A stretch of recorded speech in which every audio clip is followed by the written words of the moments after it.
hoje apresenta uma análise fundamentada em um conjunto de descobertas científicas que definiram um ponto de inflexão na medicina.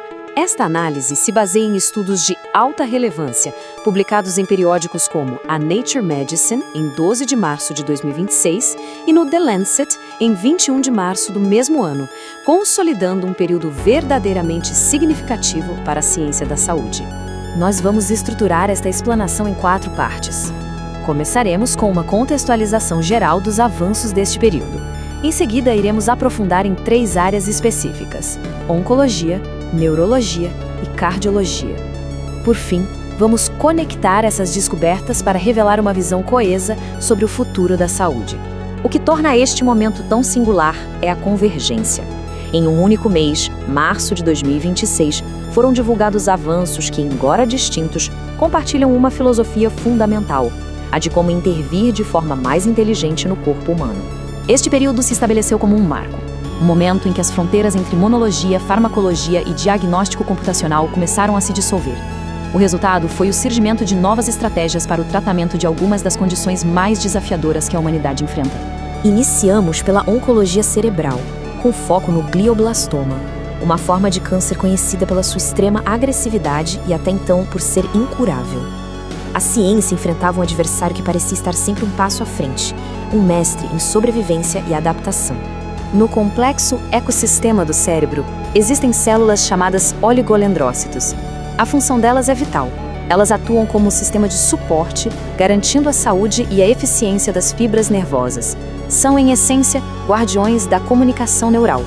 A descoberta de pesquisadores canadenses revelou uma sofisticada trama biológica. O tumor de glioblastoma não age sozinho. Ele recruta ativamente os oligodendrócitos, corrompendo sua função original. As células que deveriam proteger o cérebro são convertidas em cúmplices que nutrem e fortalecem o crescimento do câncer.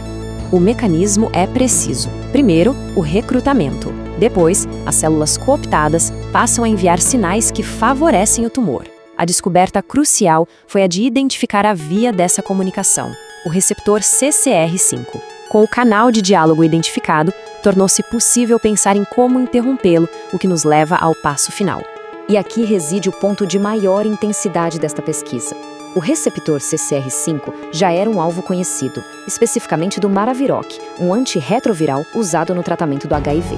A possibilidade de reaproveitar um medicamento já aprovado e seguro acelera drasticamente o caminho para testes clínicos, oferecendo uma esperança tangível onde antes havia um horizonte de incertezas. Deixamos a oncologia e entramos no campo da neurologia, especificamente na luta contra a doença de Alzheimer. Aqui, a abordagem também mudou de foco, saindo do alvo tradicional, as placas de proteína, para se concentrar em um sistema regulador interno, o próprio sistema imunológico do cérebro. As células imunológicas do cérebro, conhecidas como micróglia, têm um papel duplo. Em um estado saudável, elas são protetoras. Contudo, na doença de Alzheimer, essa função se desregula, gerando uma inflamação crônica que, em vez de proteger, acelera a neurodegeneração. Uma pesquisa liderada na Coreia do Sul, no DIGEST, identificou a chave para modular esse comportamento. Trata-se de um neuropeptídeo chamado somatostatina. Ele age como um maestro, regendo a resposta imunológica do cérebro e ditando se a micróglia deve adotar uma postura protetora ou uma postura inflamatória. Com base nessa premissa, os pesquisadores testaram uma hipótese. E se fosse possível restaurar a função protetora da micróglia apenas aumentando os níveis de somatostatina? Os resultados não apenas confirmaram a hipótese, como revelaram uma impressionante cascata de benefícios. O primeiro efeito observado foi a imediata redução da inflamação no cérebro. Ao aumentar a somatostatina, a atividade inflamatória prejudicial da micróglia foi suprimida, acalmando o ambiente neurotóxico que caracteriza a doença. E o resultado final, com a maior relevância clínica, foi uma melhora notável na função da memória nos modelos estudados. Isso sugere que, ao reequilibrar o sistema imunológico do cérebro, é possível não apenas frear a degeneração, mas talvez restaurar parte da função cognitiva perdida. Nosso terceiro capítulo nos leva à cardiologia, onde a inovação não veio de uma nova molécula, mas de uma nova forma de analisar os dados. A mudança aqui foi de procedimentos invasivos para a precisão da análise computacional, uma transição da intervenção física para a inteligência de dados. Um vasto estudo europeu forneceu a base para essa mudança.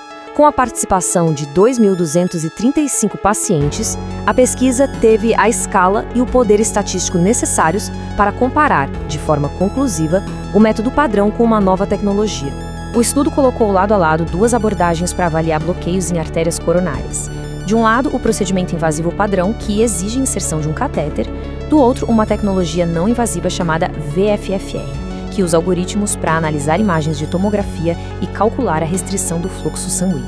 Os resultados, após um ano de acompanhamento, foram inequívocos. O método não invasivo VFFR apresentou resultados clínicos semelhantes aos do procedimento invasivo. A conclusão é poderosa: a mesma eficácia diagnóstica, porém com menor risco para o paciente e menor custo para o sistema de saúde. Chegamos então ao epílogo de nossa análise, onde os fios dessas três histórias se unem. Embora tenham ocorrido em campos distintos, oncologia, neurologia e cardiologia, essas descobertas compartilham uma filosofia unificada sobre o futuro da saúde. Três temas centrais emergem. Primeiro, a inteligência de reaproveitar fármacos já existentes para novos propósitos. Segundo, a estratégia de modular os sistemas de regulação do próprio corpo. E terceiro, o uso de poder computacional para substituir intervenções físicas arriscadas por análises precisas e seguras. Esta frase sintetiza a essência da nova era. Observamos uma transição de tratamentos que atacam a doença de forma agressiva para intervenções que buscam dialogar com a biologia, ajustando e guiando os sistemas do corpo de volta ao equilíbrio. Encerro esta análise com uma reflexão. O que estamos testemunhando não é apenas um avanço tecnológico, mas uma mudança fundamental na própria filosofia do cuidado médico. Uma abordagem que busca a colaboração com os complexos sistemas biológicos em vez de uma guerra contra eles.